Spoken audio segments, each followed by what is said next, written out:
on my channel. I'm watching my channel. I was like, I know we're live on my channel, but yeah, I forgot to add the other ones. You should be able to see them popping up though. Okay. Yeah.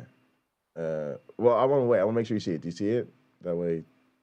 I went out to go back in, so yeah, it's there on Hot Program. Okay, great. Yeah, and it should be on yours too. All right, so the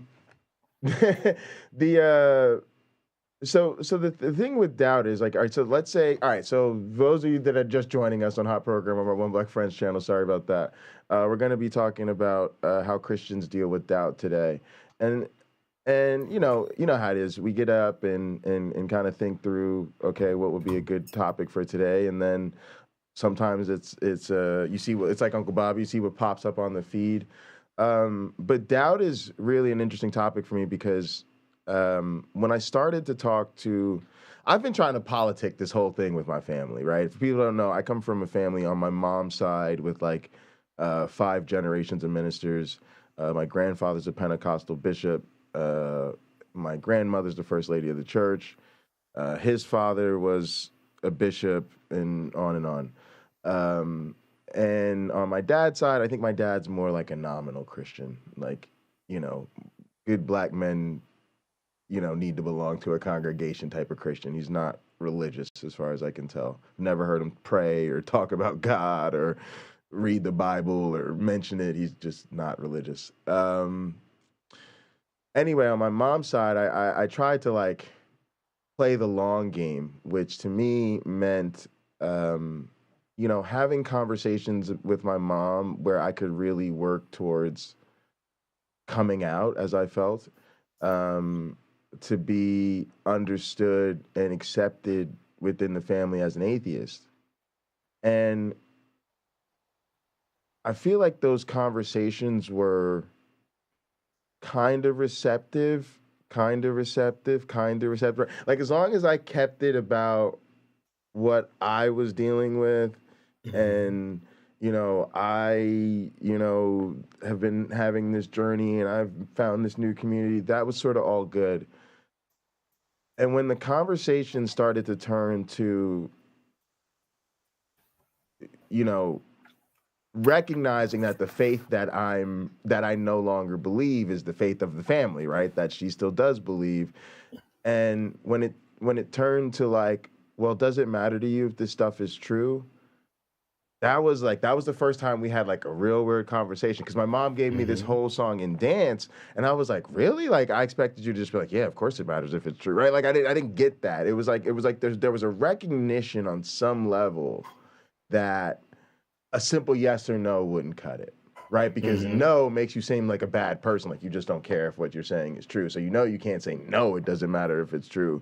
But at the same time, yes puts you on the hook for, you know, proof and arguably being wrong, and then having to leave it if it is in fact wrong. And it was like this whole, well, that's a good question, I'm not really sure, and I'm like, really?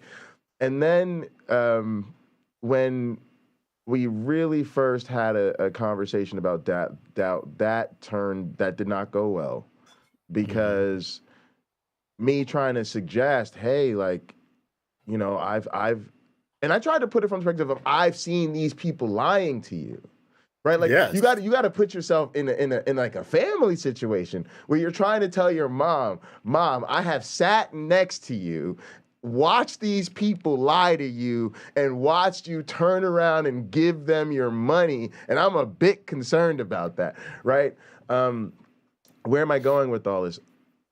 That led to a doubling down, where it's like the door was open to the conversation, but as soon as the conversation went to a place of actually, you know, suggesting that there be some sort of doubt in the believer, oh, the tables flipped. All of a sudden, there's a whole song and dance, and then follow-up conversations were shut down. Right, from now on, we're in a shutdown place, and what I mean by that is, it's like, well, these conversations don't go well for us, and I don't know what you want me to do. I'm always going to be a Christian. Boom. Right, so it's hard, and to be honest, it's been a severe source of disappointment. Like, it's made me realize, like, my mom is a really problematic Christian in a way I wasn't quite aware of, and that she's at this point maybe not as dogmatic as her parents are, but she certainly seems to be close to that route.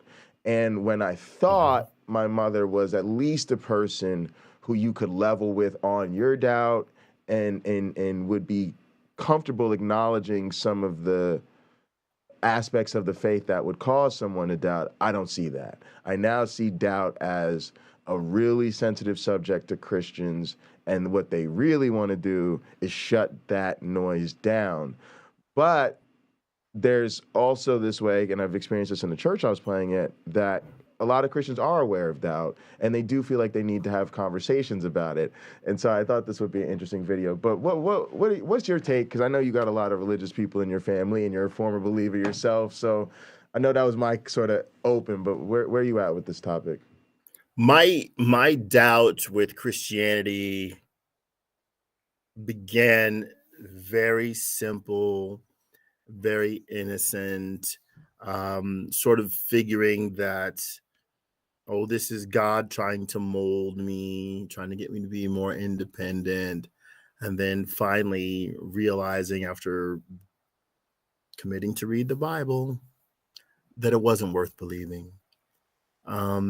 Not that that there isn't a value when people feel redeemed, right? Maybe they've lived an awful life and they've discovered the Bible, and in it reaches them, right? It tunes them, it helps them be replenished and feel valuable again.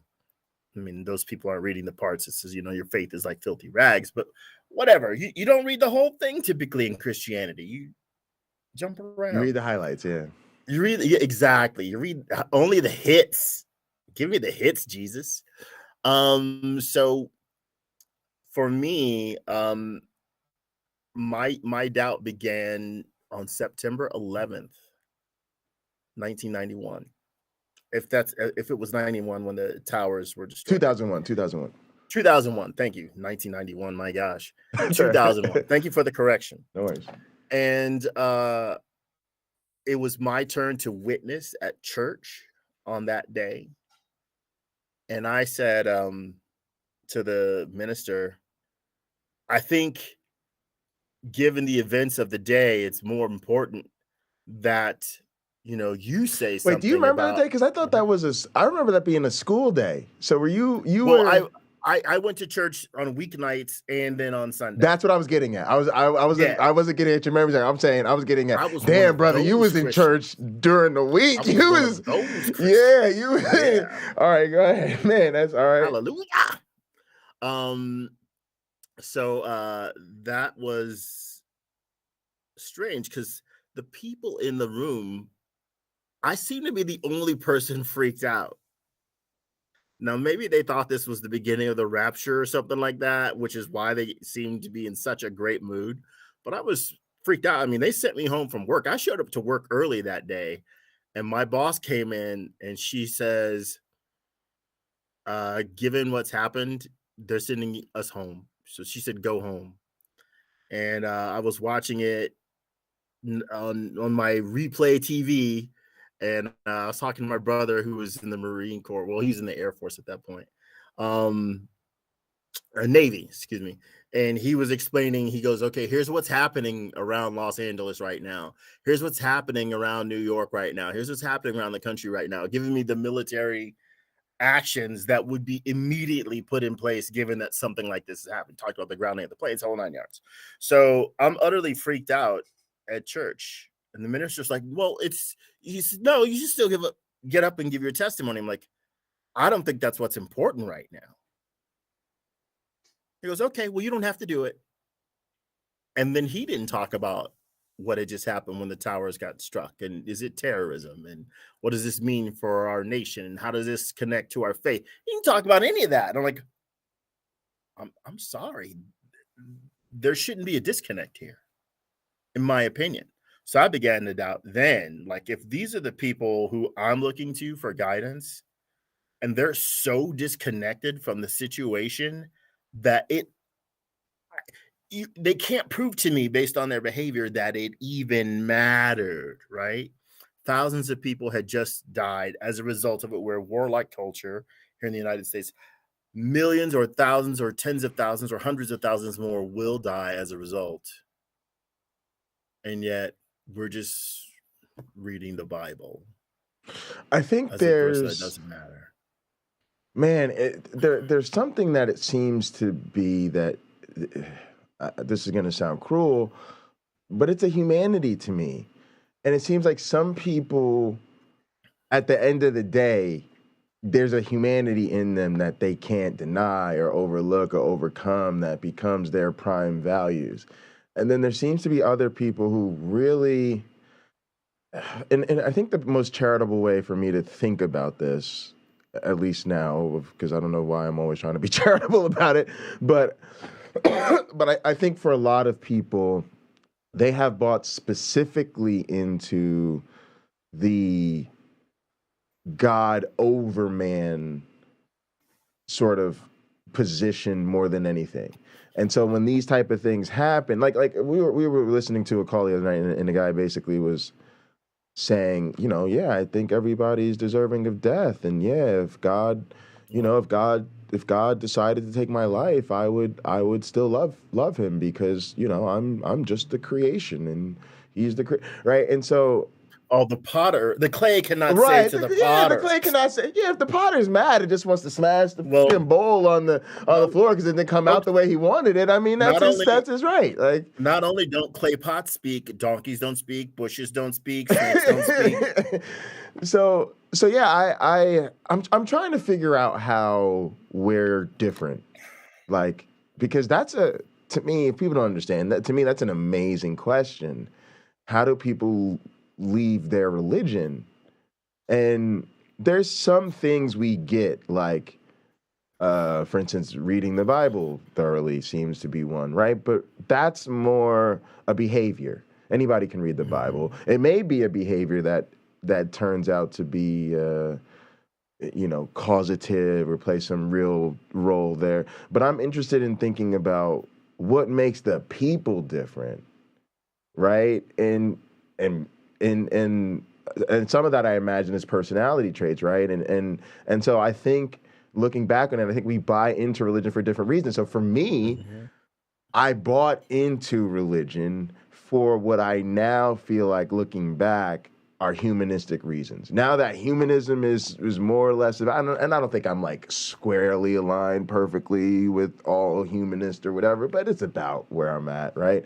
And I realize now, that's what appealed to religion to me. If you would have asked me about my grandparents, and you say, "Oh, Jay, I heard your grandparents are ministers, yada yada, that's cool," I wasn't going to tell you about how many people are in my grandfather's congregation. The answer is actually not an impressive number. I wouldn't tell you about the history. I wouldn't tell you about his theology. I would be like, my grandparents are the type of people who do actually visit the sick and shut in and, try to bring food to the less fortunate and do the food, right? In other words, the humanism, the community service of it, that's what attracted me to the religion and to religious and religious figures in the movement, right? And I just think what you were speaking of speaks to the fact that I think for some people it's not that. And so you can walk into that room and realize the desperate state that humanity's in that moment.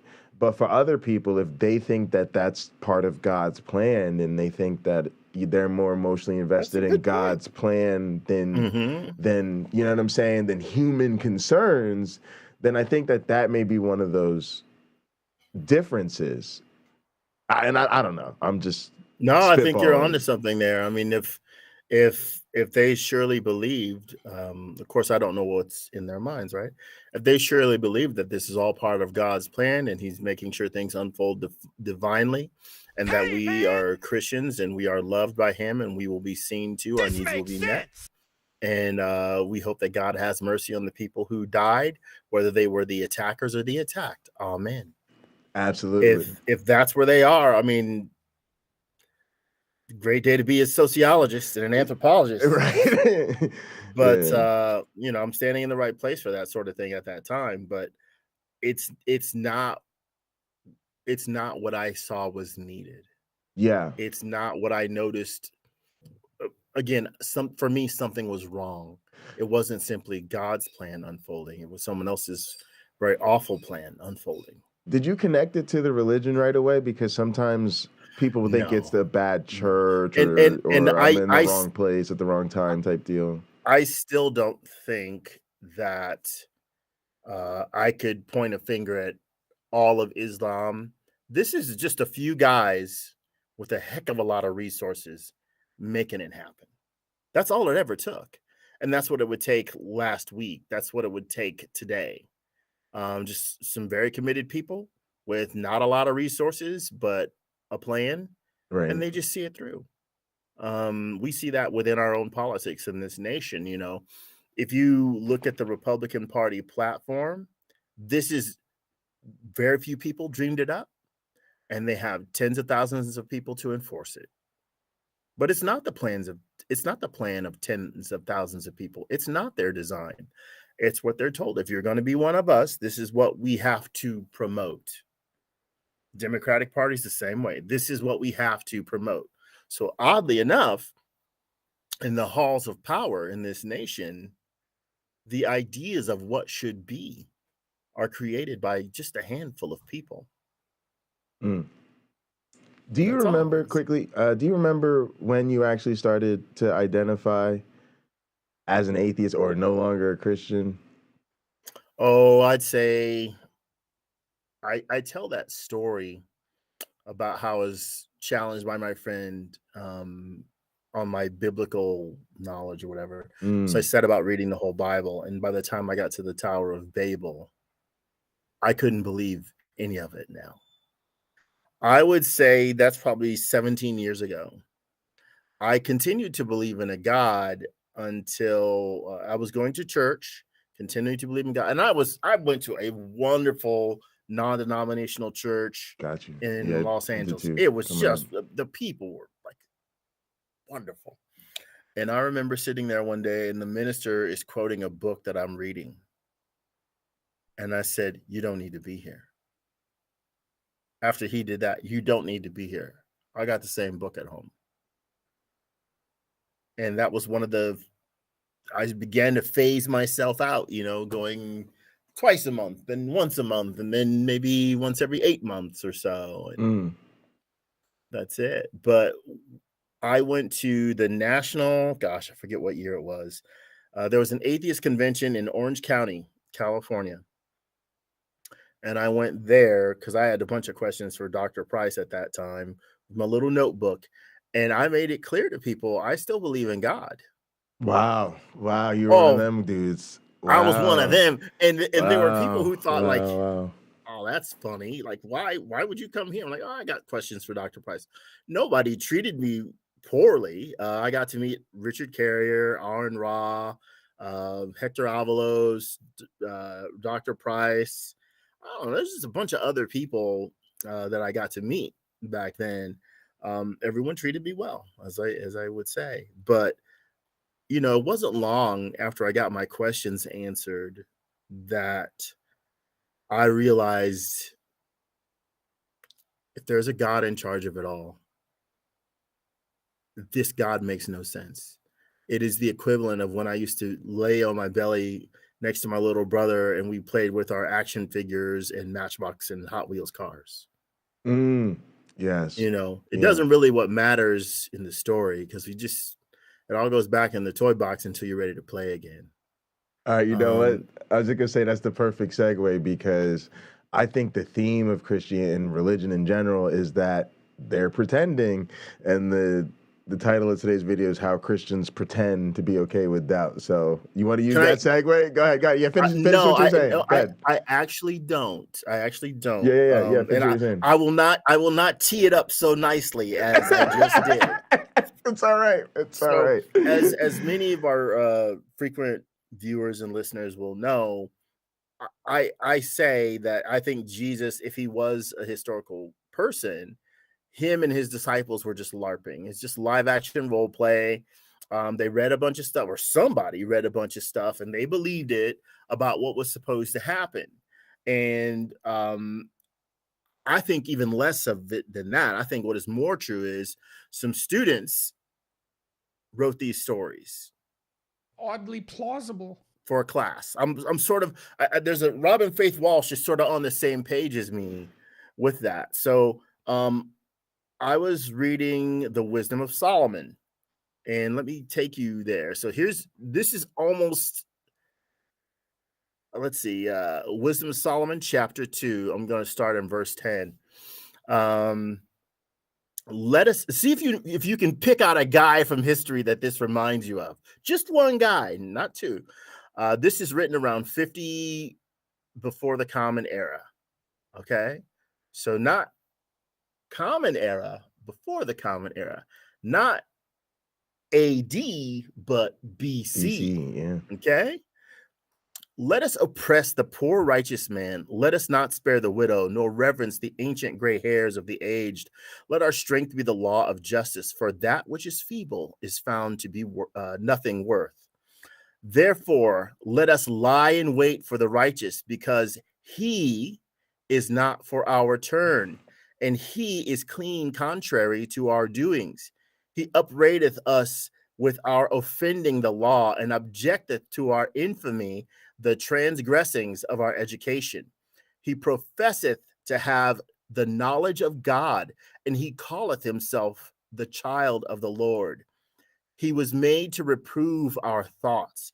He is grievous unto us, even to behold, for his life is not like other men's. His ways are of another fashion. We are esteemed of him as counterfeits. He abstaineth from our ways as from filthiness. He pronounceth the end of the just to be blessed, and maketh his boast that God is his father. Let us see if his words be true, and let us prove what shall happen in the end of him. For if the just man be the Son of God, he will help him and deliver him from the hand of his enemies. Let us examine him with despitefulness and torture, that we may know his meekness and prove his patience. Let us condemn him with a shameful death, for by his own saying he shall be respected. Such things they did imagine, such things they did imagine and were deceived, for their own wickedness hath blinded them. As for the mysteries of God, they knew them not, neither hoped they for the wages of righteousness, nor discerned reward for blameless souls. For God created man to be immortal and made him to be an image of his own eternity. So that's the Wisdom of Solomon, chapter 2. And that is verse 10 through 23. Verse 24 is the last one in that chapter, so I'll just give it to you.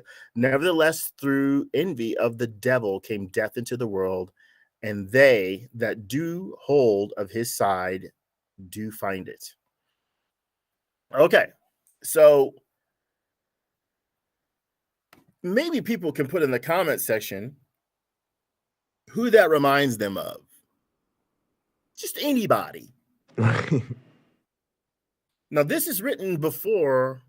Right, it's source material. Yeah, exactly. It's written before all of the New Testament. All of it. And right. It's using past tense.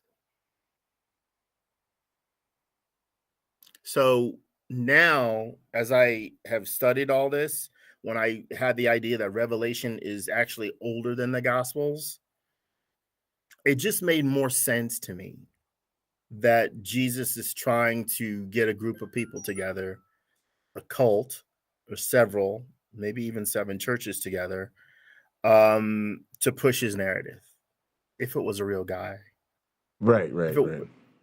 That's the most charitable I can get. He was a con man. The most charity I can give the origin of Christianity is that it was started by a con man who was very good at what he did. Right. And the worst, it's just some student assignment, because it's so derivative of other things that it's not trying to be original at all. Right. It's like it kind of reminds me of like when we take our students through a certain curriculum and then they have to do projects at the end of it in certain classes. Not the class I'm teaching right now, but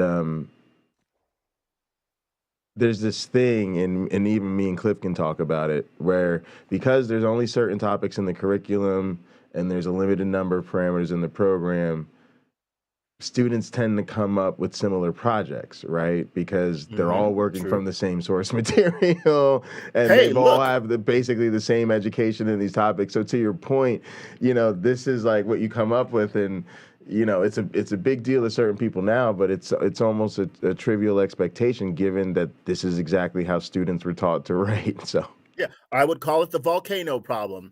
Science fair. How Right, many science volcanoes are you fair. gonna see Yes, at the it's the 7th science grade fair. science fair? Exactly. That's 100% it.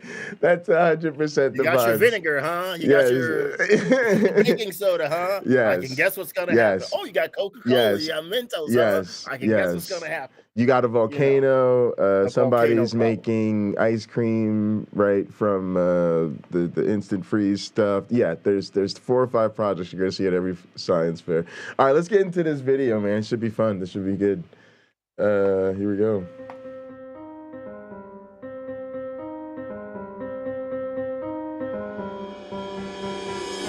I actually love that theme. It's just a fantastic. good. So piece of here's music. another animated video from the wonderful Impact 360 Institute, a YouTube channel about Christianity and apologetics that's labeled to sound like a school but isn't one. This time it's going to talk about whether Christians should doubt, so I guess let's dive right in. The Bible is reliable. Or is it? As much as I'd like to just blurt out, ha no, this is actually a sneaky question, because the Bible isn't just flatly reliable or flatly not reliable. Like practically any document from the past, it might be somewhat reliable depending on what you're using it for. Some books of the Bible might portray somewhat accurate names, events, or customs from the time they were written, while others might say little to nothing of historical value. So asking whether this compilation of writings by different people from different times is accurate as one body, much less taking reliability as an all-or-nothing proposition, is just absurd. Yet this question appeals to fundamentalist Christians who see the Bible as fully inerrant and take any challenge to its full inerrancy as meaning it's entirely fictional or might as well be. Getting them out of this mindset can be challenging, but it's the first step in properly understanding what it means to doubt the Bible. If that's what this video is really trying to help Christians do. What do you do with doubt? Good Christians do not have doubts. You're not a very spiritual person, are you? How dare you question God? You ask too many questions. You must not be saved. Is it wrong to doubt the Bible? Well, what is doubt? It's a little suspicious when someone replies to, is it okay to doubt something with, well, what is doubt? Kind of like if you asked someone, did you steal my car? And they replied, well, what is stealing? I mean, I guess it's good to be clear about the terms you're using, but at some point it becomes a red flag when someone asks what's meant by such an obvious word being used in such an obvious context. Look, to cut straight through the crap, here's what I see happening. The makers of this video are trying to pretend to be cool with the idea of doubts, even though they can't advocate for actually doubting Christianity. And within this first 22 seconds, they've already done a few things to help them walk that line. By showing us a bunch of characters firing back with things like, You ask too many questions. and You must not be saved. it poses a cartoonishly extreme reaction to doubt that's easy to distance itself from. Then by preparing to muddy the definition of doubt, it's giving itself room to adopt a hip attitude and intellectual rigor that's associated with openly questioning what you believe, while keeping the door shut on the prospect of actual disbelief. Now I bet you're curious how it's going to go on to define doubt. Well, I'm going to just play the whole thing before going back to review it. It's your mind trying to learn, adjusting its grip on truth. All right, so I just wanted to pause tape for a second because I just had a story come to mind, which is that when I worked at a church in Newark, New Jersey for a few years as a community organizer, I was like doubt. I remember like dealing with doubt then, and I remember talking to the minister about it, and I remember kind of the same type deal where there was this way in which we were like made to feel like it was okay to doubt. And I even remember talking about this. I had a wedding at some point in my life. It was a religious thing. I've never legally been married, so I call her my Jesus wife. But I remember talking about that at the ceremony, and like thanking the pastor and being grateful that like had worked at this ministry where like it was okay to have doubts. And I actually remember that was the comment I made that like people spoke about the most. So it's kind of interesting because you're like, it's just something I said. I didn't think it was that big of a deal. But yeah, I kind of am remembering all of this now, and it's super interesting because in a way, Danny, the pastor that I worked for, and I don't know if he I don't think he was this way maliciously or anything like that, but he's one of those. It was definitely one of those periods where it was like we talked about doubts, but really I think it wasn't really like doubting the faith. It was this other thing where it was kind of conflated with just a sense of doubting yourself. Right? Because it wasn't like it's not like we were sitting around going, I don't know if I'm a Christian or not. I don't know if I think God is real or not, right? But we would talk about doubt. And I think, honestly, now that I think about it, it's almost like doubt was a stand-in for like your sin struggle, right? It was almost like you were doubting if you were really capable of like living the way you were supposed to live. And I remember like my uncle, God rest his soul, making fun of me, like basically trying to like tease me, like trying to say or something that I wasn't a Christian because I'd like talked about this. I mean, this is all a big mess. But yeah, I'm literally like reliving because he's talking about like how emotionally loaded this all gets, and you get into the twists and contortions, and then you got these people pretending they're okay with it, but they're really not. And I'm like, oh yeah, wow, I lived this. And then also like that pastor was really into like, that's when I got into like the purpose-driven life and all these sort of Christian authors, The Case for Christ, right? Who's that dude? Lee Strobel. Lee Strobel, right. So he was really into that, right? So in a sense, he was introducing me to apologetics, right? But it was so early, like I don't know if he recognized it as apologetics or if he just thought of it as like powerful Christian pop authors or whatever. And I certainly didn't have a clue what was going on. All right, but yeah, that's just some personal stuff. Do you have anything there before we go? I'm sure if we scoured YouTube, we would find entire sermons where the minister just tells people from his congregation, come on up to the microphone and tell us what you doubt. I think such an activity could be extremely unifying. And what you have, this is why, again, I think the Bible is so beautifully constructed in terms of making itself fairly watertight to where it's self-fulfilling, self-perpetuating, that sort of thing. So if I'm a minister and I have my congregation come up to the microphone and talk about their doubts, I am immediately making you admit what you doubt in front of your support system. So there'll be people who will come up and reinforce your belief. I don't have to do anything but get paid. They'll just reinforce your belief. You will feel edified and strengthened in your faith. Look how my community stepped up for me and they supported me and they guided me. I needed money to pay my electric bill. It was whatever, $102. Somebody gave me $102. Another person gave me $50. I have way more than I need to pay my electric bill, blah, blah, blah, blah, blah. And the system works. It's fantastic. But if I go up there and I say, I have doubts because babies are born with cancer and incurable diseases and deformities, and some babies are even born with tails, which if evolution is false, why does that even happen?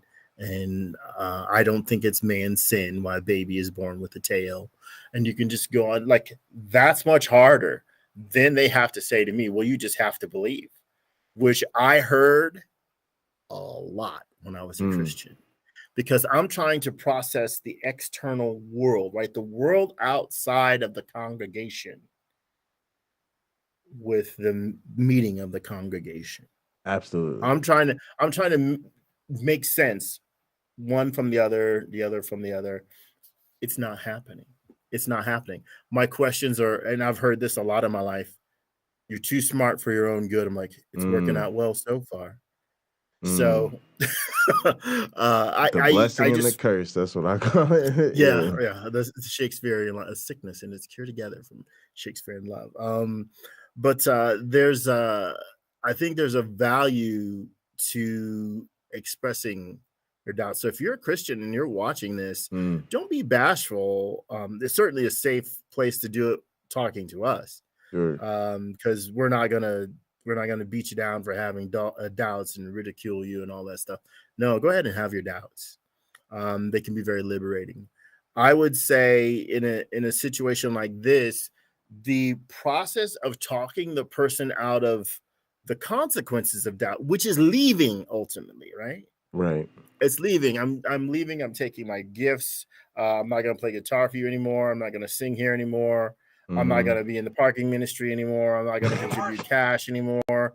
You are pulling yourself out of the system, and now they have to replace you with 3 people because you did so much. They now have to convince 3 people to do the things that you did.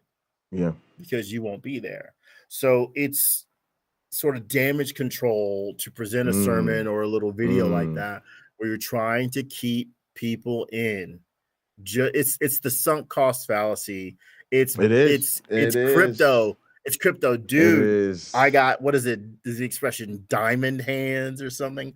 Whatever, you put your money in and you're not going to take your money out. You're going to ride it down. If it goes down, you're going to be there at the bottom since you were there at the top, you know. Right. Yeah, right. Yeah. But anyways, just damage control. Absolutely. That's great. All right. Let's go. Oh, go ahead. Key word, control. Control. Yeah. As you move through life, some of your ideas about reality become more firmly positioned in your mind, while others become less certain. These need to be examined from time to time. If they're reaffirmed, they're inserted back into your belief system. If not, they're thrown away and replaced with a new, updated understanding. This ongoing process of establishing or revising enables you to keep growing in your understanding of reality. So here's an interesting activity. Based on that rambling thing we just heard, tell me how this video defines doubt. You probably can't, right? The closest they got was, it's your mind trying to learn, adjusting its grip on truth. And while this is phrased as a definition, it more just describes an ongoing growth process. The process, as they go on to explain it, involves doubt, as just one among many other factors, but it's a tentative, often involuntary kind of doubt that's so vanilla and non-threatening that Impact 360 can endorse it without running afoul of most fundamentalists. A quick review will make that clear. As you move through life, some of your ideas about reality become more firmly positioned in your mind, while others become less certain. So first we have the kind of involuntary doubt that just sneaks up on you, as you notice some of your beliefs seem solid while others might seem questionable at a glance. These need to be examined from time to time. If they're reaffirmed, they're inserted back into your belief system. If not, they're thrown away and replaced with a new, updated understanding. And here we have more active or voluntary doubt, the kind you have to choose to engage with by examining your. That's not how Jenga works. That tower of blocks that they're using, they're putting things back in. Once you remove one, it doesn't go back in. Right. It doesn't. It doesn't go back in. That's a good point. And I don't know if it's officially played where you're supposed to restack whatever you take out to try to keep it in balance. But it certainly doesn't go back in once you pull one of those out. The thing where you got to put it back. That's the hood. That's on hard mode. That's the hard part. Yeah, so, where you gotta take it and replace it. So to maintain balance. Yeah. In a way, if they had Yeah. respected the game more, it strengthens the analogy. Yes, because that's what people are really afraid of, is you start pulling out some of them pieces. And I was that guy who, like, if you didn't build it right, like my early moves, I'm trying to slide out one of them bottom pieces, and then it's no way it's good. You know, somebody is just not gonna be adept a finger enough once I undermine the stability of the entire tower. Yeah. And the thing that I think is, I was thinking about this when you were talking earlier, because that's the real issue here, where a person will have this conversation or thinking about doubt. It's so vague, it's so amorphous that I don't really think it's an actual recognition of the issue. Like, I'm not trying to say that Christians don't. Yeah, matter of fact, I don't know. I don't know if they even acknowledge the possibility of a world in which God isn't real. But that certainly, at least in my experience, is not what a Christian conversation about doubt is. Like you said, if you sat them down at a round table, it'd be interesting to see how many went there. How many say, I doubt God exists, or I doubt Jesus rose from the dead, or I just think at least many people would. Doubt would be something else, right? And then I think the real concern isn't even meeting the doubt on its face. The concern is the Jenga thing. And it's most of the bricks are like social or emotional, or their relationships, and right? And they're all the things that are sort of built upon those lower level bricks. And I think, to your point, if they didn't replace the bricks, or didn't slide them back in the same place, at least, right, they would sort of convey that message that a lot of times, pulling and losing, or even more so having to replace, can topple this whole thing. I almost wonder if a better example wouldn't have been to, you're label every block. If I'm a Sunday school teacher, or I'm teaching, Bible study or whatever, I'm going to take two of these. I'm going to take this tower. I'm going to take all the pieces apart, give that to everybody in the group. I'm like, you have to write on these, your emotional aspects that make you a Christian. Facts, emotional aspects that make you a Christian. And we're going to take all this and we're going to build a tower. Like the things you're sure of, the things you're unsure of, your doubt, the complications, write all that on these blocks. And now we make the tower. But we label everything in a way where from the outside, you can't see what that block says. And as we're trying to balance the tower, right? We're trying to balance the tower. What we do with everything we take out, if it's worth keeping, we don't try to shove it back in. We use it to build a new tower. And all the stuff that's not useful, we set aside. Like if doubt is one of those things, Sure. If masturbation is one of those things, well, we're building a new tower. You don't need masturbation here. I don't know what tower you're building. I'm not building that tower. I'm not building an ivory tower. I'm not building But at any rate, you I know what you mean. you guys get my meaning on Sure. that. So I'm essentially trying to build the strongest. Well, we are trying to build the strongest possible faith based on choosing the very best of our ideas, the very best of our behaviors, the very best of our world. Right. So that's why it's eventually, it might be a shorter stack, but everyone would agree it's only made of strength. So it's going to stand, right? There is in Mark chapter 9, Jesus is talking to a guy and he says, he wants his kid healed. And Jesus says, I believe, help me down my unbelief. Again, excuse me, the beauty of the Bible is it's so extensive.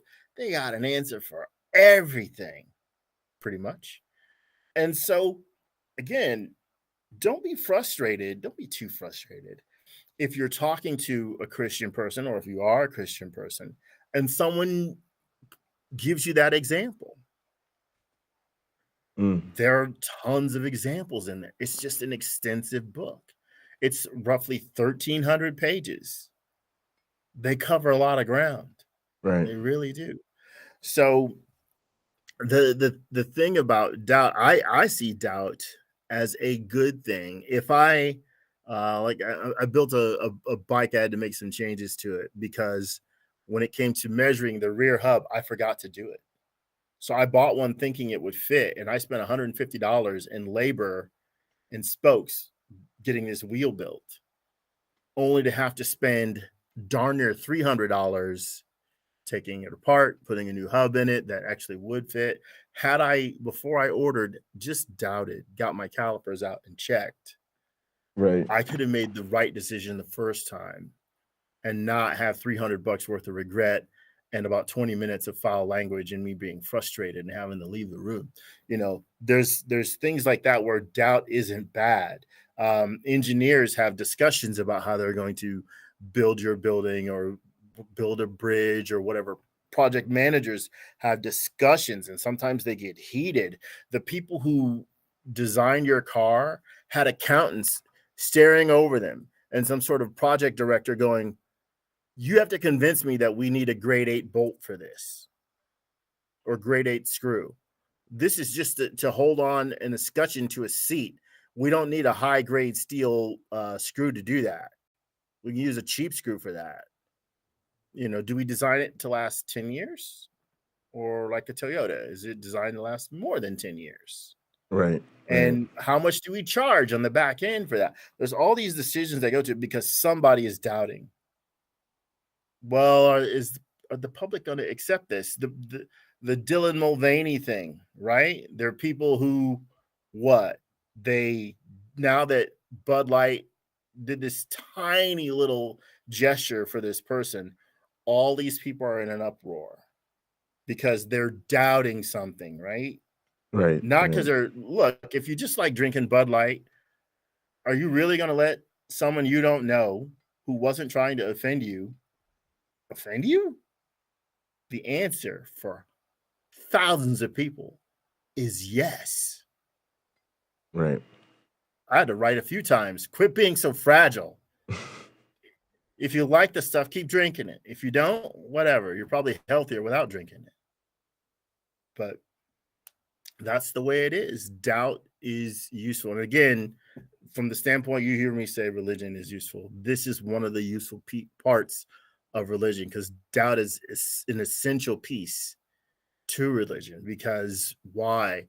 Based on the odds, enough things will go right that you will be more sure that your religion is true for most of the people than that it isn't true. Yeah. So God is beating the odds, whether he's there or not. Yeah, I think that's part of the problem, because the superficial way that people pretend to be okay with doubt but then don't really doubt is what allows them to then have these false narratives in their head, like, oh, well, I actually did go through a period of doubt. I can just imagine these debate me bros and philosophy guys going, oh no, I did doubt my faith and all of this, and it doesn't mean to us what they think it does. Well, the whole doubting your faith thing, there becomes, again, it's so complicated, and a person could fear losing interactions with that group. Let's take Jehovah's Witnesses. If you leave the community, you leave the Jehovah's Witness community, your family's not supposed to talk to you. In Scientology, there are people, they'll tell you not to talk to you because they're a suppressive person. There are loads of people you can interact with, but if someone is deemed a suppressive person, you can't, or you're not supposed to. And a lot of people, you know, it's their faith. They take it extremely seriously because they don't want to lose their faith. They don't want to suffer this or that consequence. It's their spiritual walk, their journey. Okay, well, I guess I understand that. And those people have to decide, is this truly best for you? And they often will, well, I still want to see my mom. I still want to see my sister, my brother, my cousin. And so they break the rule. and they choose love over authority. Someone put their thumb on them. So I don't know. I don't envy religious people for this whole doubting business. Granted, I went through it, but obviously, I don't know that I went through it like most people do. I don't think you can be intellectually honest without going through it. So I think it's, growing up is part of growing up, and to me, you can't fully participate in society in an intellectually sincere way if you're not really willing to doubt your claims. And I do believe that there's, I do believe like the whole Hitchens razor thing, extraordinary claims require extraordinary evidence. So in a sense, I believe most religious people are severely problematic in the sense that they insist on being seen as and treated as, in some sense, the most honest people in the room, when they, have built a lot of their identity around ideology that they're not willing to question, which makes them the least honest people in the room, right? So, all right, let's try to get through this. Appreciate you. Believe. The video points out that one of two things might happen when you do. One, you reaffirm your belief and file it back in your mind. Go ahead. Is this James Apperson? No, this is. I know it's not. The voices are so similar. Trustworthy. James, if you're listening, or hello. Two, you recognize it doesn't stand up to scrutiny and get rid of it. Now, this is such a common sense observation that it seems unremarkable. But notice how everything is set up in a way that gives the video an easy out. If you go through this process of doubt and end up at option 2, then nothing disruptive or even noteworthy has happened. You've just thought about your beliefs and realized they're true. Now, did this even involve doubt? Well, possibly, depending on what you mean when you use the word. Are you just talking about having any nagging questions about something you're pretty certain is true? About a lack of absolute certainty in something you think is likely true? About seriously wondering whether it's true? Or considering it so suspect that you don't believe it? All these can fall under the umbrella of doubt. So which are Christians okay with? Well, most can be more or less cool, in theory, with the idea of asking questions. But doubting your faith to the extent that you seriously suspect it's not true is generally not so acceptable.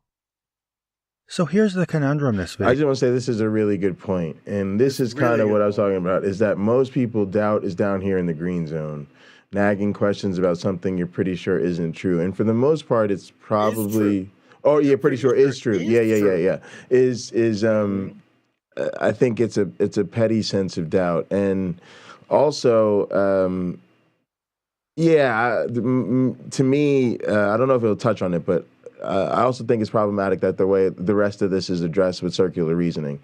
It's like, oh, well, what does the Bible say to help me with this nagging question I have about the Bible? And that's what I mean about not really, going the whole way. And then also there's the thing where it's like, well, let me ask my pastor, right? And then the furthest you might get is, for a lot of people, is the Christian bookstore. Right. And so they're not ready, not just for the real conversations about doubt, which would require getting towards the red, not the green, but they're also unprepared for the realities of how you address those doubts. In other words, you don't go to your pastor Bible or Christian bookstore. Well, if you're like me and somebody throws that Socratic method at you, just be prepared to be unprepared. Because maybe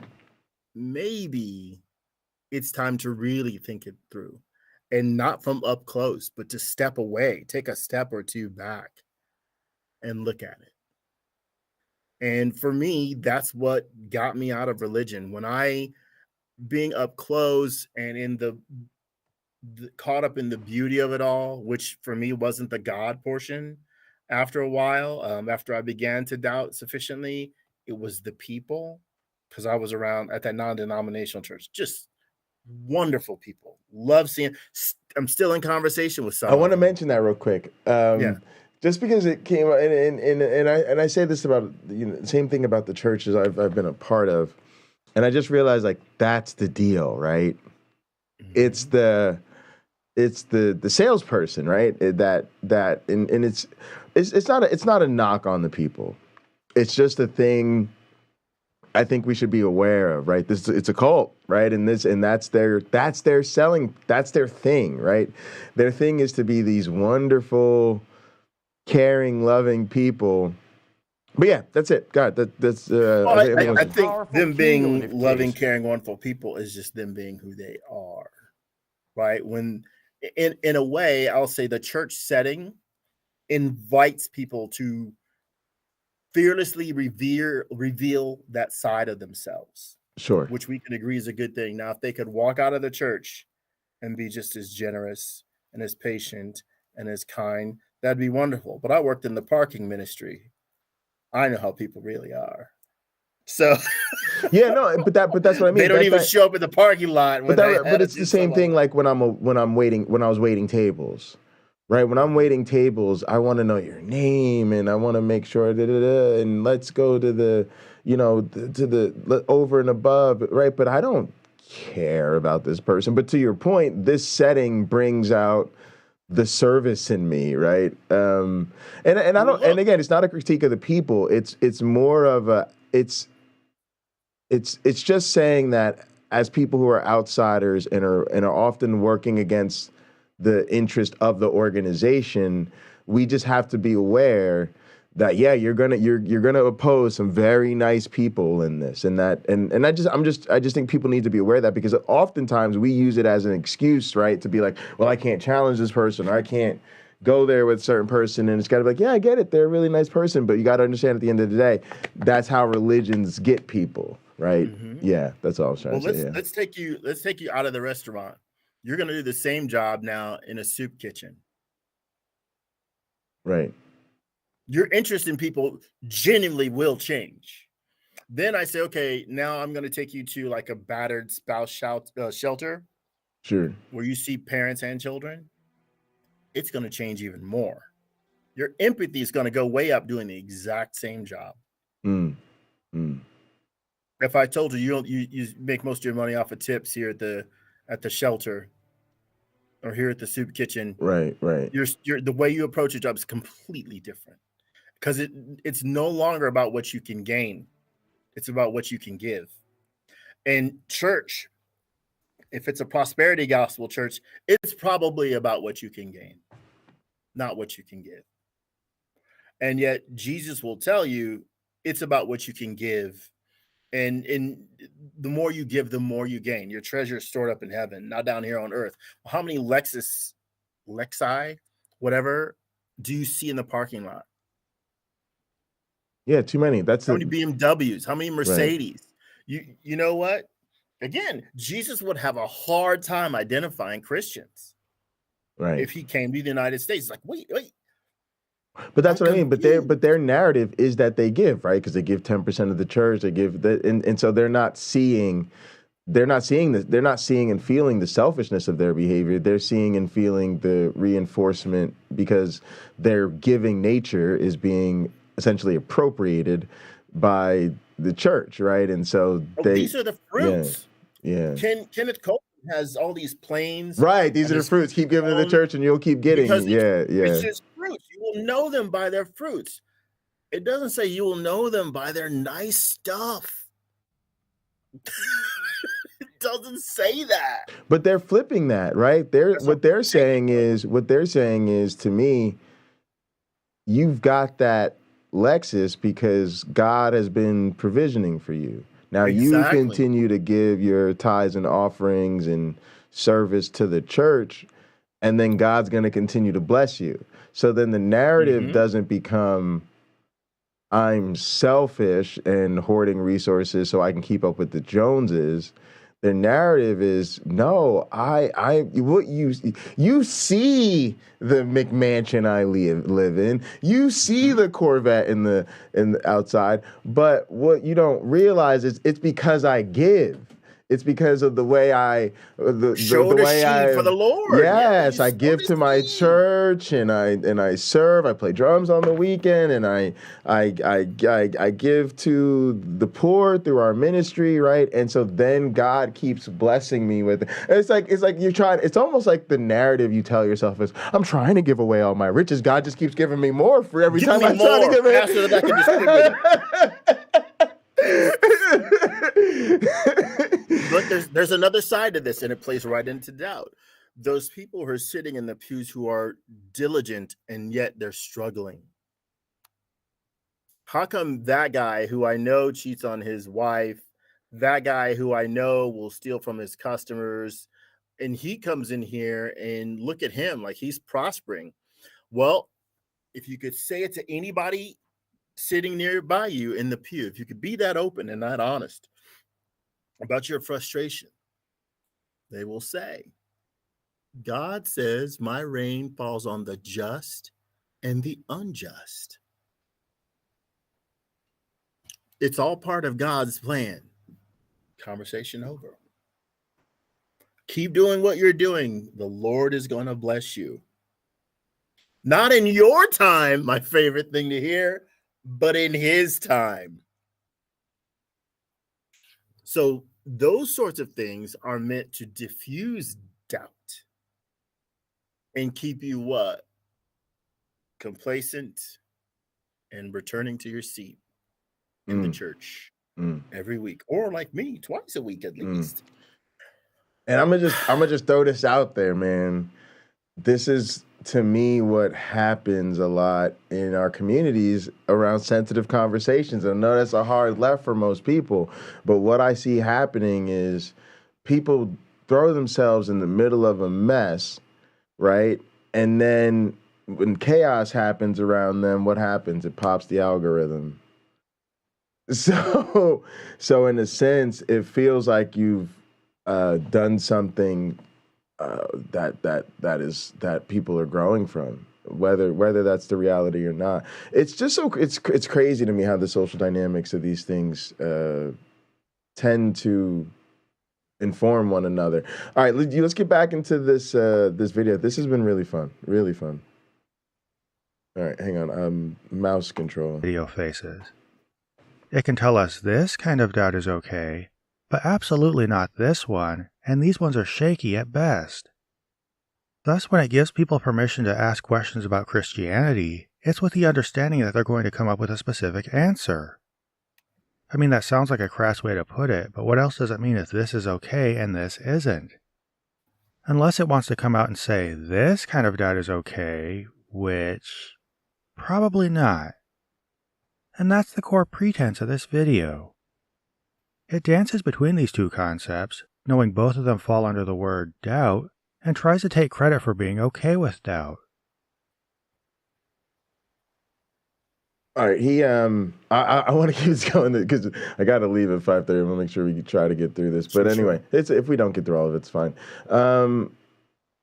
What I now recall very vividly about my earlier experience with doubt, and it is kind of tied to the wedding to my Jesus wife, and I think it's because that period represents a time when I was working at a church, right? So it's a very intense time in my faith journey because literally working at a church was my full-time job.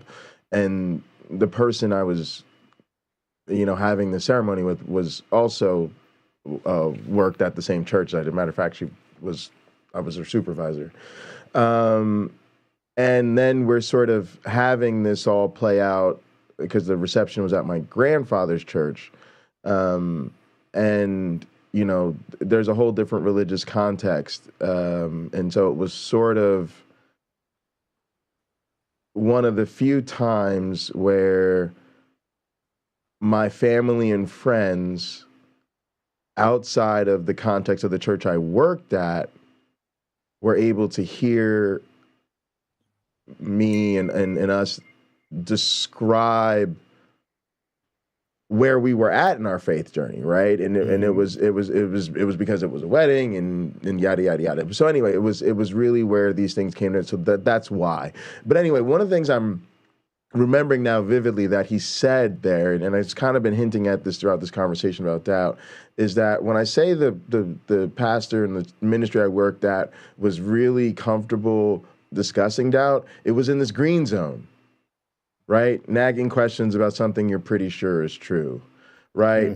Or maybe something like, for instance, I believed in evolution. A lot of them, maybe some did and others didn't, right? And for me, that would have been a safe thing to have doubt about, because I would have, been able to come to like, well, I clearly believe in evolution. There's clearly evidence for it.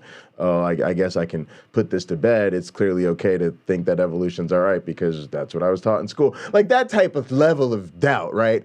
And but when I mentioned doubt at the wedding, there was ridicule from my family, because this is now the first time people in my family and friends outside of that church setting and outside of me playing drums are actually getting to hear me talk about my faith. And I'm mentioning doubt, and it's interpreted as this red zone doubt, right? Considering the idea so suspect you don't believe it. Now, why is that? Why am I trying to make a profound point about this? Because this is what makes real doubt so unsafe for Christians, right? They might just be actually doing green level doubt. Hey, I've just got some nagging questions, yada, yada, yada. But if that is perceived as doubting the faith or doubting their identity or doubting the Bible in some grander way, they now get stage 4 ridicule for stage 1 doubt. Which means stage 1 doubt feels unsafe to them, and stage 4 doubt ain't ever gonna happen. For most people, you see what I'm saying? No, it's crazy, and I'm realizing that that's what was happening, and I'm literally realizing that in real time as we're reacting to this video. But yeah, I was having these little doubts, and I was getting ridiculed from my family, right? Acting like I was about to leave the faith, and I got to be honest with you, that probably kept me in a hell of a lot longer, and probably informed the insecurity that I've, sort of never really gotten over when it comes to talking to them about my lack of faith. But yeah, this stuff is happening. I don't know if you had anything else, Mama Black Frank. No, put you on the big screen. Oh, okay. Oh, well, I guess. Sure. I guess I do. My fiance's tuning in. Oh, hey, welcome. She said something 1,000 years ago, and she's a Christian, and we were having a discussion. Good for you. Good for you. I already told her. Awesome. Already told her our children are more than likely going to be atheists, and they'll have my sense of humor. So she'll be laughing all the time, and some of it will likely be uncomfortable. She said something quite beautiful. She says, no one has faith all the time. Now that's interesting. Yeah. That's incredibly strong, because I think it's true. I think a lot of Christians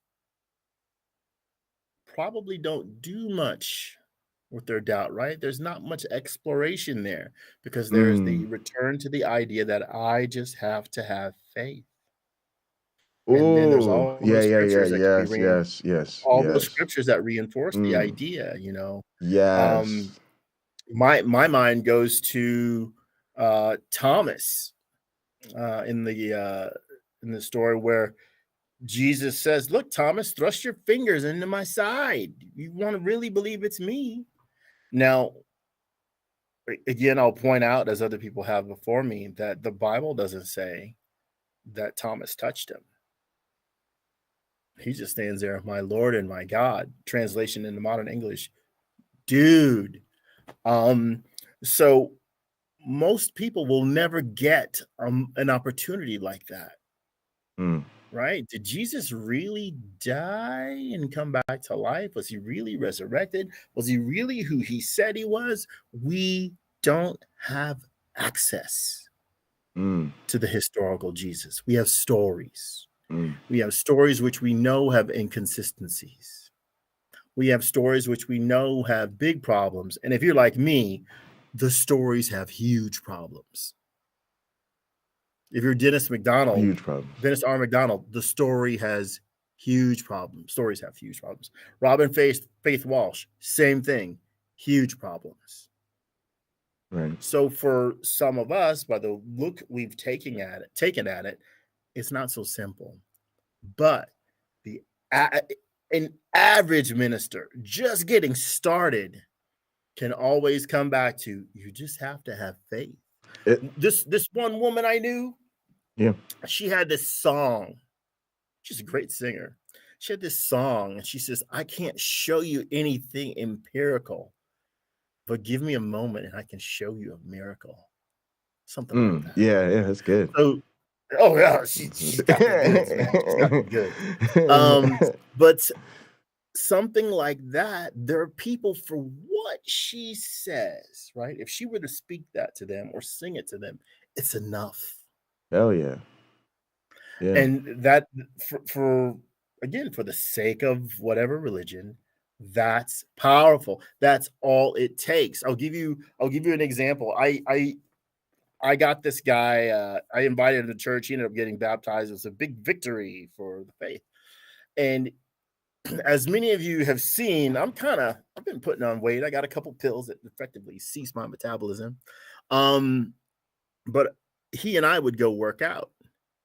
And I remember one day we were in Gold's Gym in Venice, California. And he had me bench pressing more weight than I thought I could. And I said, hey, Michael, do me a favor. I'm going to blindfold myself with my towel. Victory, and fight angels from Africa right now. I love angels have even dispatched from Africa right now. From Africa right now. I don't know why I don't have a shirt. This is Africa right now. Anyway, someone should make one. But I said, I'm going to blindfold myself with a towel. Now, this created a lot of interest in the gym. I said, you've already got me lifting more than I thought I could. So I said, as quietly as you can, put weights on the bar. I'm bench pressing. Put weights on the bar. I don't want to know how much you put on there until after we're done. Now, he thinks this is interesting. So a couple guys, like they're like, oh, we'll help. And they just loading this thing up. I hear clang, clang, clang, and I'm getting worried because all the clangs. And he goes, okay, try to lift it. And no problem. He put more on it. No problem. And this continued until I couldn't lift it. Like I physically was crapping out with my strength. And he did something that has happened to probably a lot of you if you have a partner that your workout partner. He put just the tiniest bit of help, right, to pick the bar. Sure, the tiniest bit. I can tell it wasn't much. And I lifted the weight right up. Mm-hmm. We backed it, put it back on the thing, and I sat up and I took the towel off my eyes. And it was like 245 pounds. You couldn't have convinced me I could lift that much. Sure. But I did. Because again, this might be good for ministers. You know, maybe we could sell this atheist sermon. But because the heavy lifting was really done by me, and all he did was add a little to get me there. If you're doubting, maybe you still want to believe, right? Most of your assessment is that it's true. Doubt is just a piece. Sure, if you get someone who picks that up, right. You can put your faith right back where it was. Right. And then you're back to having superhuman strength. Superhuman strength. That's fantastic. And I just wanted to add that I think that that's what church is for. And I do, like, to me, non-congregational Christians are weird to me because it's like the dudes who are having the debates and the philosophy. And some of them go to church, but a lot of them feel disconnected to that because that's the experiences throughout the week. Things are getting you down. You're kind of struggling. You go to church and you get the worship, the experience, you get imbued with the faith. And to me, that's what helps you with the lift, right? And the difference is it reinforces your message, which is you just got to have faith, rather than whatever the heck apologists are doing, because it's like that's not what's getting people through. Most people are getting through on you just got to have faith. And to your point, doubt is like, it's like a mood thing. Like, oh, you may have had a couple of doubts on Thursday or Friday, but you knew if you pushed through to Sunday, you know, you'd be good to go. Yeah, that's all it takes. Again, the psychology of it is very powerful. And I, as an ex-girlfriend once said in a conversation, although she misspoke and it was brilliant, she tried to say Nobel Peace Prize, but she said Nobel Priest Prize. And I said, I'll be repeating that. Those guys would have won a Nobel Priest Prize if there was such a thing, because they figured out the psychology of keeping and I don't use this term as a bad term. They were shepherds of the flock, and Sure. They got really good at keeping their flock contained. Yeah. They got really good at fighting off the lions and the wolves and the people that would attack their flock by putting it in a book. Yes. That most people at the time couldn't even read. Most of the people who were supposed to follow the rules in the book couldn't read the book. Yep. Brilliant. The Torah, you're supposed to have your son write their own Torah. I don't even know if they do that now. Right. I'll have to ask some Jewish friends. I know Christians typically don't. Right. You're not writing all that out, so you're familiar with what? The congregational history or the whatever ethnic history, if you will, but whatever. Anybody can be Hebrew. Anybody can be, well, maybe anybody can be Jewish. Anybody can be Jewish because it's called Judaism now. But you study the Hebrew religion, you become a part of it. You follow the principles. Congratulations, you're grafted into the vine. It's not a difficult process. You know? All right, here we go. Okay. Fantastic. Probably not. And that's the core pretense of this video. It dances between these two concepts, smash that knowing like both button, of them gang. fall under the word doubt, and tries to take credit for being okay with doubt. But the pretense runs even deeper when you think about it, because it's not really okay with doubt in any sense of the word. If you're allowed to ask questions, but you know you're in trouble if you arrive at a specific answer, then you're not really allowed to ask questions. Well, I guess you kind of are, but they're going to be rhetorical questions only meant to prompt pre-decided answers. Functionally, there's no distinction between this form of questioning and just saying you simply won't question your faith. In either case, you're determined from the start to believe something. It's just that in one of them, you're play-acting the process of doubt to make yourself feel intellectually rigorous, while being just as determined to land in the same place. So when you cut through the Mr. You ask too many questions. Takes the same stand as this video. He's just more honest about it, which is why Impact 360 Institute tries to distance itself from him. However, the video can't say, ask questions but you have to come up with specific answers, so instead it'll go on to slap a thin coat of paint over this statement by turning it into, ask questions and you will come up with specific answers. It even signals this to its audience by having God exists be the belief that becomes more firmly positioned in your mind before the questioning even starts. This is basically a metaphor for what the rest of this video does, as we'll soon see. This ongoing process of establishing or revising enables you to keep growing in your understanding of reality. If you're asking real, non-rhetorical questions in search of open-ended answers. But it requires that you ask good questions and diligently seek answers. But is it okay to question the Bible? According to the Christian worldview, God has revealed himself through the Bible and through the natural world. Because God is a rational mind, the natural world is structured in a way that's accessible to rational minds. Can you pause Thus, Boy, this is weird. All right, go ahead. Notice how the natural world is flat.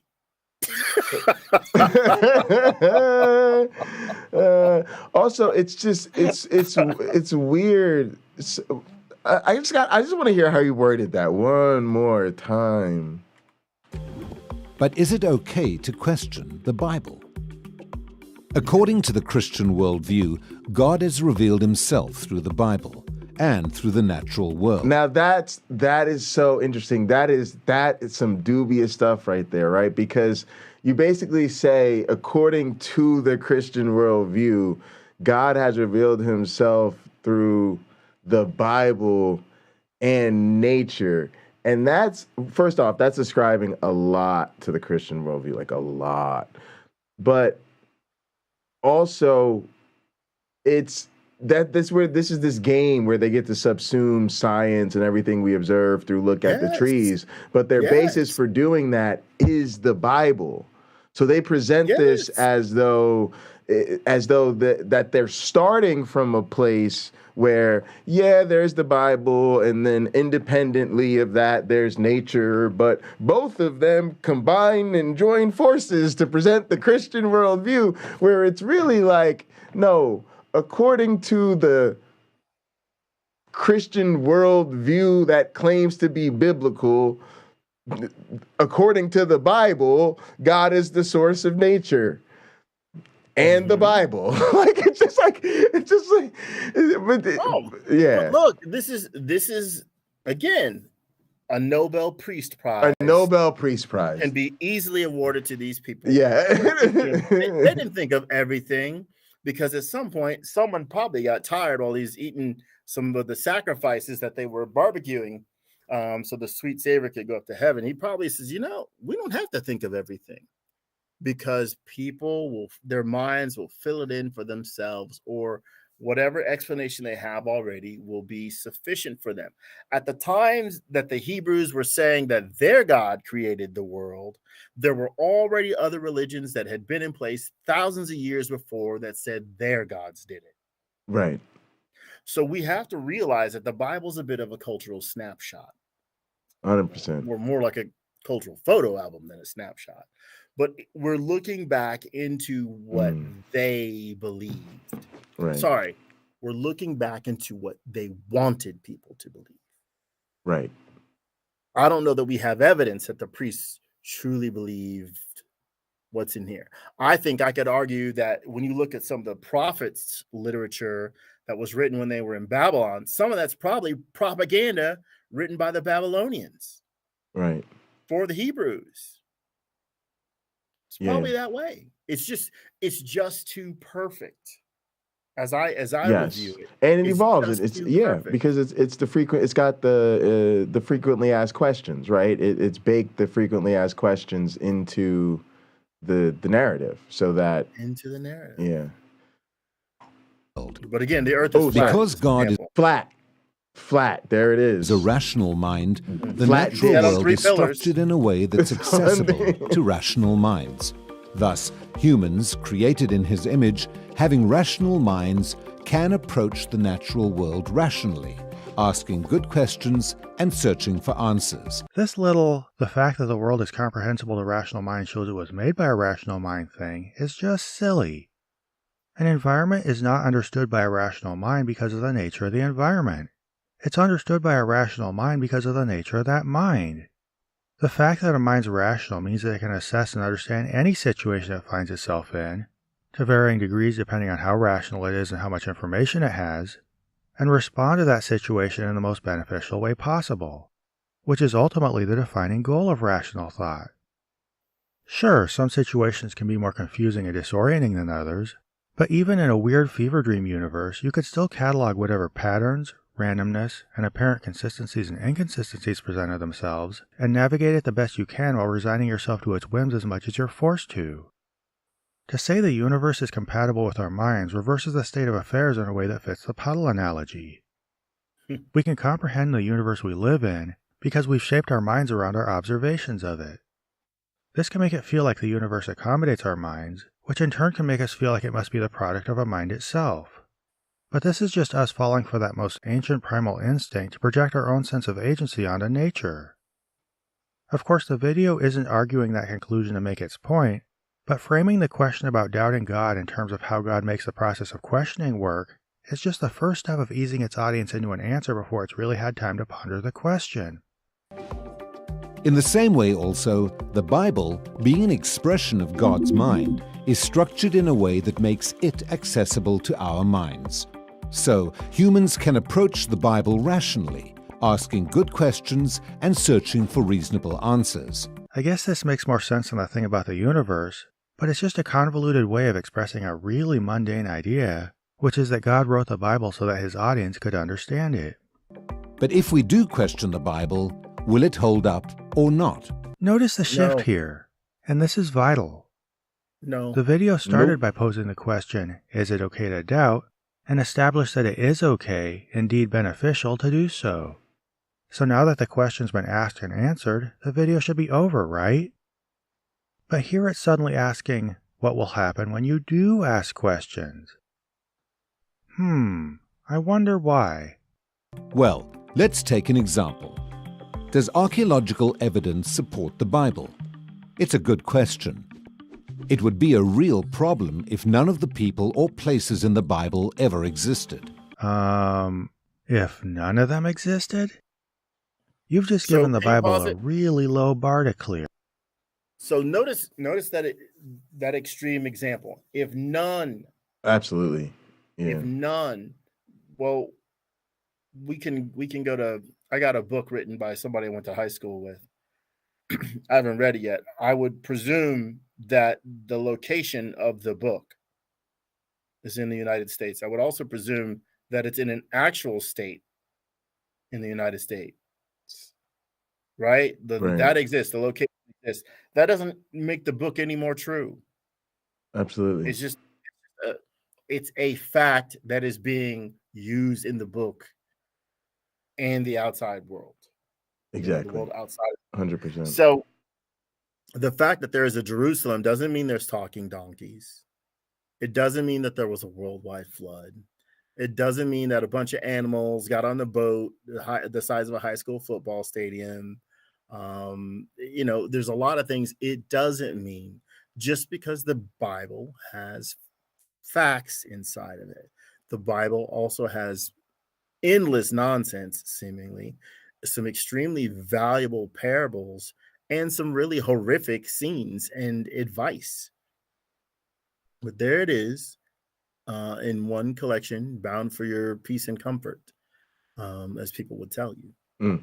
Yeah, and the only thing I'd add to that is that notion that God wrote the Bible in a rational way so it could be deciphered by people is nonsense on its face, because it's a book and books are authored by people, and it was clearly, structured and revised for human consumption. So it's more the equivalent of being impressed that a sales manual was written to be understood by potential customers. It's just ridiculous. To your point, and if I went to Bible Gateway, I'm going to see several translations of the exact same, essentially this same set of texts, but I'm seeing various translations. Now, in the United States, that's a copyright issue. But at the same time, if copyright couldn't have been an issue, you'd still see different translations because different worldviews are going to process that information in different ways. Yeah. There was a YouTube short where a guy that I saw today, where a guy was talking about this Hebrew word. And he says, this word doesn't have an English translation. But then he went on to tell me what it means. And I'm sitting there thinking, maybe not a single word is the translation. Boom. But I can show you that all day long with Latin. Sure, exactly. I'm building in more than one word in, it's more than one word in English, but in Latin it isn't. If I say diu in Latin, diu, it means for a long time. Well, does English have a single word that means for a long time? Ages, but you'd say for ages. Something like that. Right. So, yeah. Sure, I guess in one sense I have to say that the guy is right. But in another sense, I have to say, it's not as clever as you think. Right. And certainly So- doesn't meet the bar of his claim. Exactly. Right. We can translate it. We have to use more than one word to do it. Otherwise, he wouldn't have anything to teach about it other than he's using his pointer to point at a word on a board saying, see, you can't do much with that. So I think the understanding has to be that the people who were coming up with this biblical text, I've said this before, they're bright people. They're not stupid. And they sort of have, think of it, the centuries that would have gone by with the questioning and them writing new stories or rewriting the old ones to answer those questions. So the fact is the Bible has been changed over time. Somebody's probably writing another translation right now, which would change it yet again. Right. We don't have the original manuscripts. We don't know what they would have said. I've been studying the Apocrypha this year, and it seems to me the reason why some of these books don't appear in the Bible, it's because they make Jesus look bad. They make him look like he didn't know what he was talking about. Gosh, I forget which one I was reading like 2 days ago, where it says Jesus will be born and he'll live 400 years. And then I looked to see when it was written, and it says, oh, this was written like 50 Common Era or 100 Common Era. Maybe it was that. And I'm thinking, so in 100 Common Era, you mean to tell me that they're saying Jesus is going to be born and live 400 years? Yeah. After, this is purportedly after Jesus had existed. So for me, like, I can't cling to the dating system that scholars give these things, because I guess I don't agree with them enough.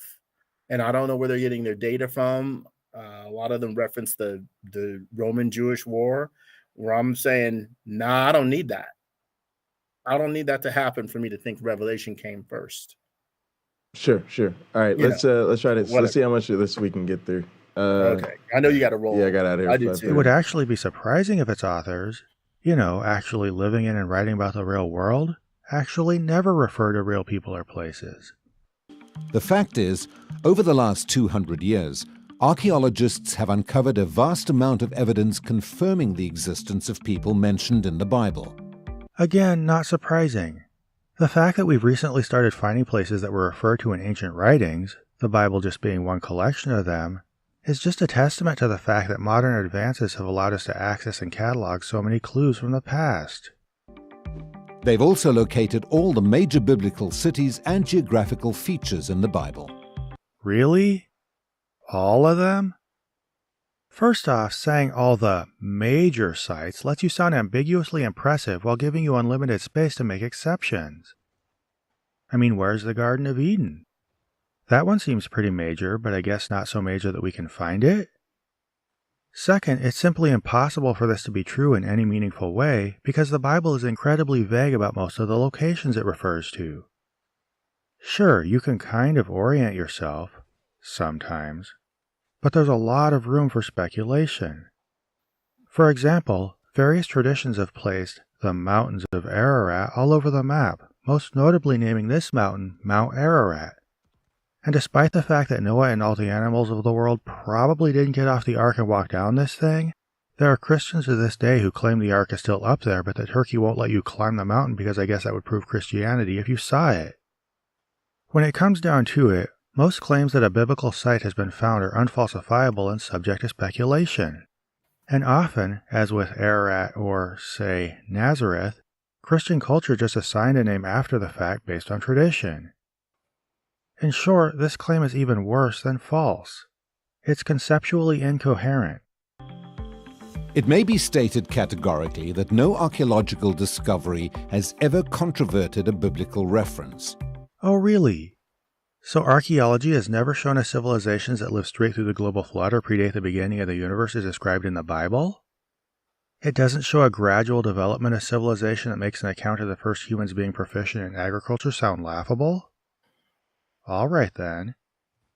Besides, even if this claim wasn't, obviously not true, the video isn't giving us reason to believe it. It's just showing us a quote, and that from an ordained rabbi who, along with being an archaeologist, taught seminary classes and died over 50 years ago. Luke is a historian of the first rank. Not merely are his statements of fact trustworthy, this author should be placed along with the very greatest historians. Not only do we have no reason to say Luke was a historian of the first rank, we don't even know who wrote the gospel that bears that name. Besides, this is nothing but a quote anyway, and that from a guy who lived from 1851 to 1939. So nice fresh citations there, video. Oh, and you want to know what else? This video shows the wrong Sir William Ramsay. Seriously, it's totally the wrong guy. Despite the label archaeologist beneath his name, this picture is of chemist William Ramsay, who was born a year after the archaeologist and died in 1916. I guess this has little to do with the point, but it does show how comically sloppy this video is. There can be no doubt that archaeology has confirmed the substantial historicity of the Old Testament tradition. Alright, so another quote. This is another one from a dude who's been dead over 50 years, and honestly it's such a generalized statement it doesn't matter much. So, I don't care. I mean, I do care in that I'm sad for his family that he died, but I'm sure by now they're fine and also mostly dead themselves. So there's our answer. Archaeological evidence supports the historical reliability of the Bible. Huh? What exactly just happened here? I mean, this video brought up archaeological support for the Bible, but then after some generalized assertions, it just tossed 3 quotes at us and said, "There's your answer," which is brushing the whole topic aside so dismissively Christians should find it insulting. But let's take even one more step back and remember what the point of this video was. You know, before it started showing quotes about archaeology from the wrong Victorian-era religious people. It was all about doubt, namely whether it's okay to doubt Christianity and the Bible, and this second part was meant to follow up on their superficial endorsement of doubt by assuring you that you'll obviously end up believing even if you do. But believing what? That's the whole trick. I don't think a doubting Christian is struggling with the question of whether ancient Hebrews knew how to integrate names and places into their scripture. They're struggling with questions about more supernatural things like miracles and the existence of God. So even showing them slam-dunk evidence for some historical accuracy in scripture, which they don't do, is irrelevant to their struggle in a total bait and switch. This is where the opening insinuation pays off. If the Bible's reliability is an all-or-nothing proposition, then basically any historical reliability makes it more than nothing and thus everything. This makes the video meaningless to anybody looking in from the outside, but by now it should be pretty clear who this video is for and what it's meant to do. It's targeting a Christian culture that wants to have its cake and eat it too. That wants the feeling of relevance that comes from considering yourself an open-minded, inquiring, skeptical person, but also wants the feeling of security that comes from being assured that what you believe is true. But these are mutually exclusive. You can't hold on to both. So to help believers think they can hold on to both, it fuzzies the idea of doubt enough that it can act cool and truth-seeking by endorsing a milquetoast version of it.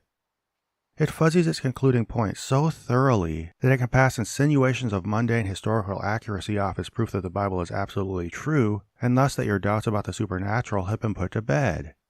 This level of insinuation is enough for some believers, but not for all of them and not forever. And the more we can reveal the little details of how this game is being played on them and how they're being expected to play along, the more little seeds of doubt we can plant in their mind, and the more they'll start to expect. By asking honest questions and looking for answers, we gain confidence in the Bible. The problem's not asking questions. The problem is not asking questions. Because if you don't have questions, you can't find answers. So raise your doubts. Ask good questions, search for answers, and grow in your understanding and confidence in God's Word. Yeah, this really says it all in a nutshell, doesn't it? If you raise questions, but it's with the goal of becoming more confident in a specific answer, then you're not raising real questions.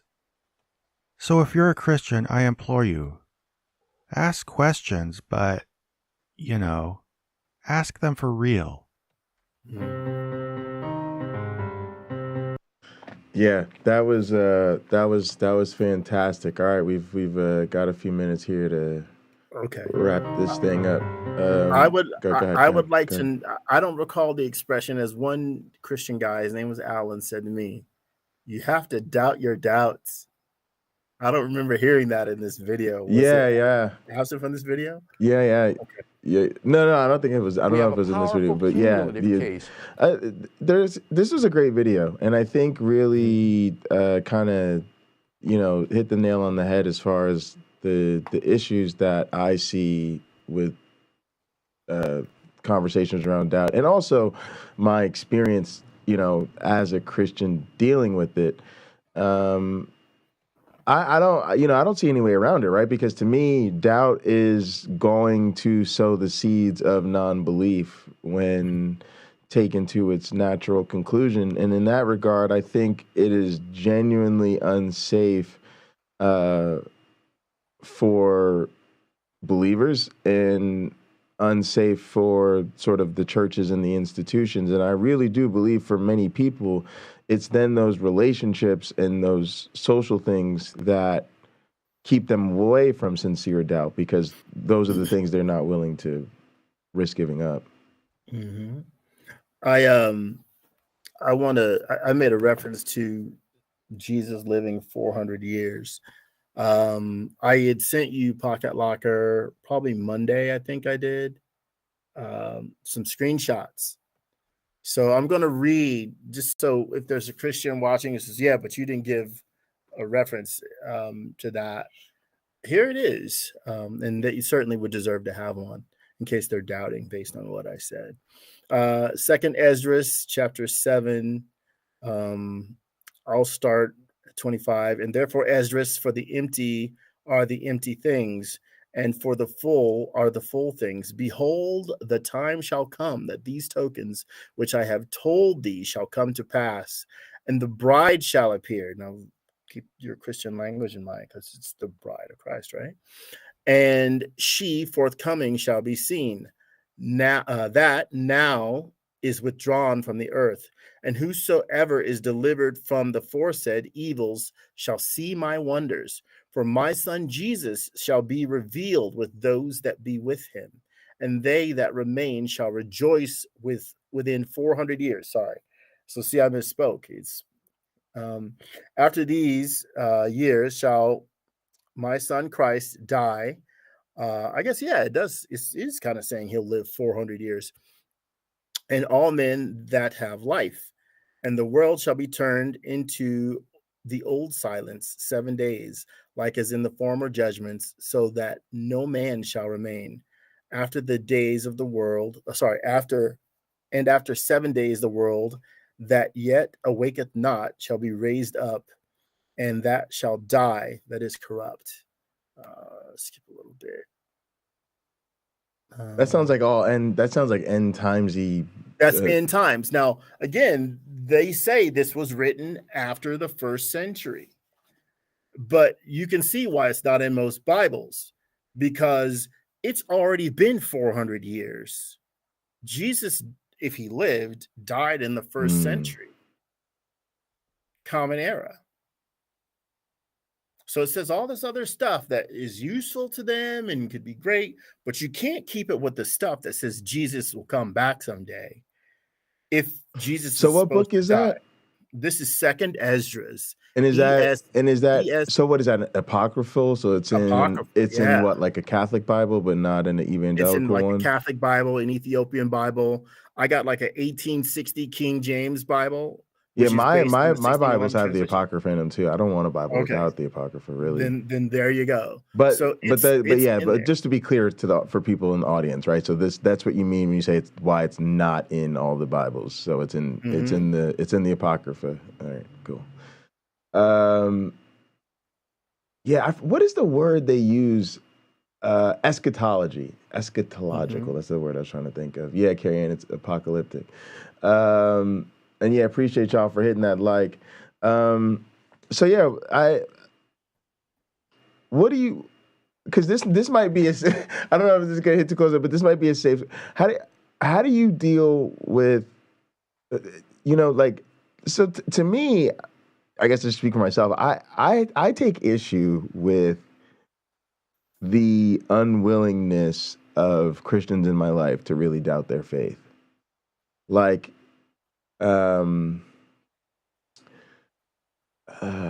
Oh, it's compassion. That's my method. I believe it's both ways. I think some of my more devout relatives look at me and say, "Wow, he must really be struggling. He's really lost. He's lost his faith. I'll pray for him." And me, I look at Sure. them and I think I hope they don't miss out on too much because they believe that stuff from the Bible, which I think is, so much rubbish when it's not being beautiful. It's garbage. Right. But it doesn't spend all of its time being beautiful. It's horrific in places. And if you don't read that, if you just focus on the things that make you feel good and the things that approve of your lifestyle, well, my goodness, you're going to have a wonderful faith walk. If you never meet anyone like me who challenges that, you're going to have a wonderful time. So to me, it's a sort of a live and let live. According to Christianity, I'm supposed to be dealt with in the eternal hellfire. God is going to have the books open and they're going to read all these horrible things I did. And the good things I did don't matter. I didn't believe that Jesus was Lord and I jacked off a bunch.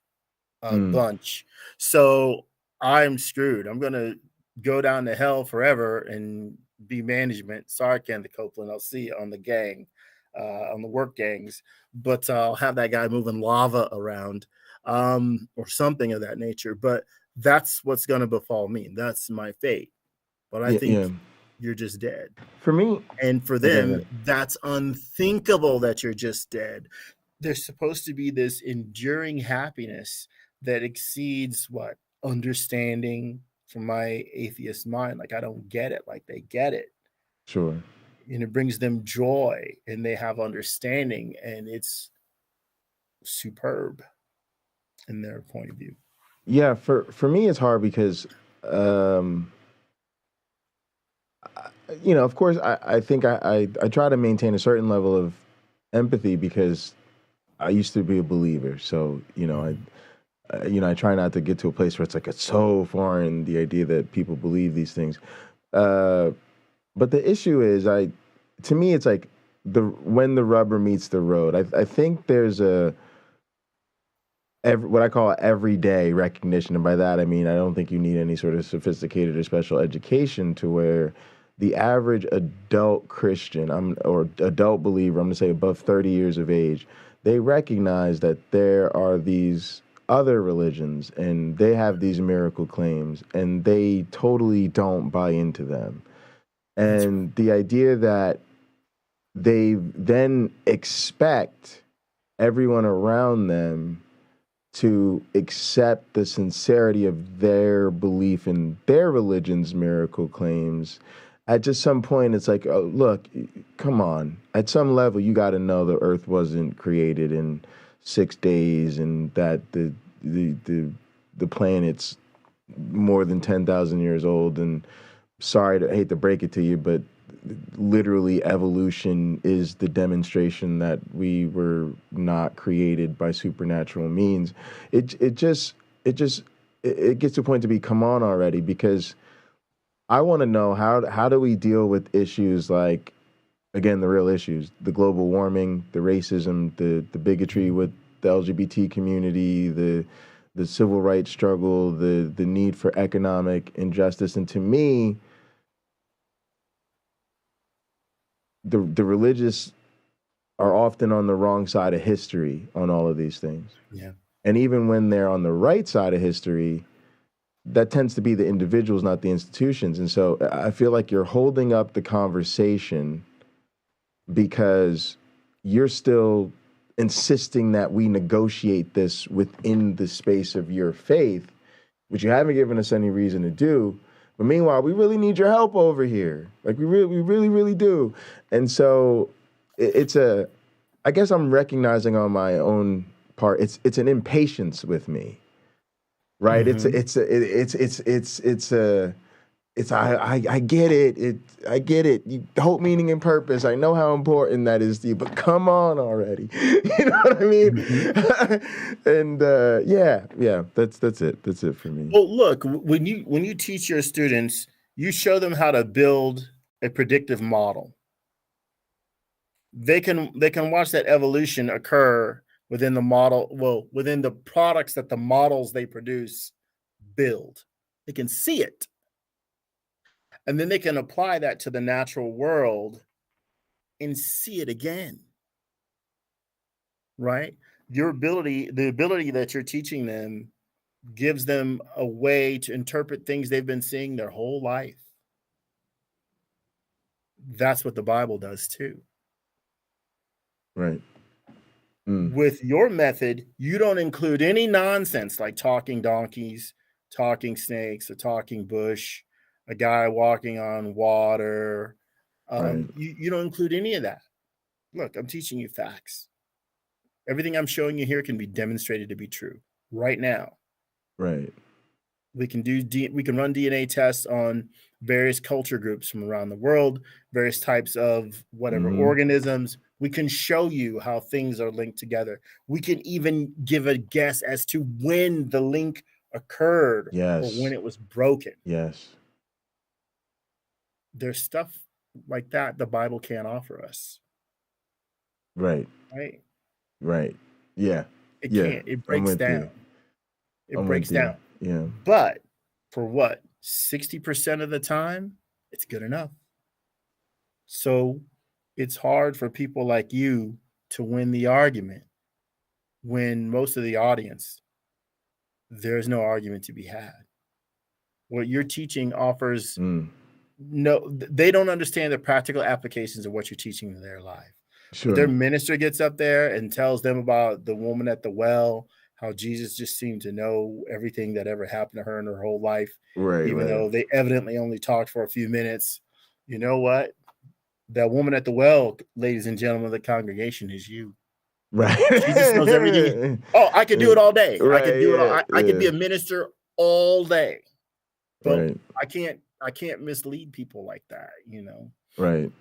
But spinning those sermons, no problem. I'm easily creative. I was creative enough for that in high school. Right. So, you know, and that's why I think the Gospels were written by students that were in the equivalent of high school. I see. Yeah, because there's so much they don't put in there that if they were more advanced, they would. At any rate, that's the challenge that you have ahead of you. But in fairness to what you do, and so that you may not be frustrated, they're not your audience. Sure. And they probably never will. When it comes to dealing with your family, they're not in your camp. They're over there at Jesus camp. Right. And now allow me to segue that. In the movie Jesus Camp, there's a kid that grabs the microphone and talks about thinking that sometimes he thinks he's a faker. That he doesn't really believe. And I don't know if the documentary filmmakers were capturing the reaction to what this young man was saying, or they just used some other reaction and stuck it in there because it seemed appropriate, right? Oh, this is what the faces were like, or did they get what the faces really were like in the moment? Yeah, the moment was quiet when he was saying that, and I saw that as an atheist, thinking, kid, you don't even know how many people in the room, adults and children, feel just like you do. But this kid had the courage to say it in front of his peers and those adults. My hat's off to him. Absolutely. Yeah, let's get up out of here. You got any concluding thoughts? That's my concluding thought. Man, that's fantastic. Fantastic. As always, gang, thank you guys so much for tuning in. Thanks for tuning in. Please like the video, subscribe to the channel, and share links with anybody else you know that might like to check it out. And be good to yourselves and each other. All right, gang. Peace up out of here. Bye, everyone.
Bye.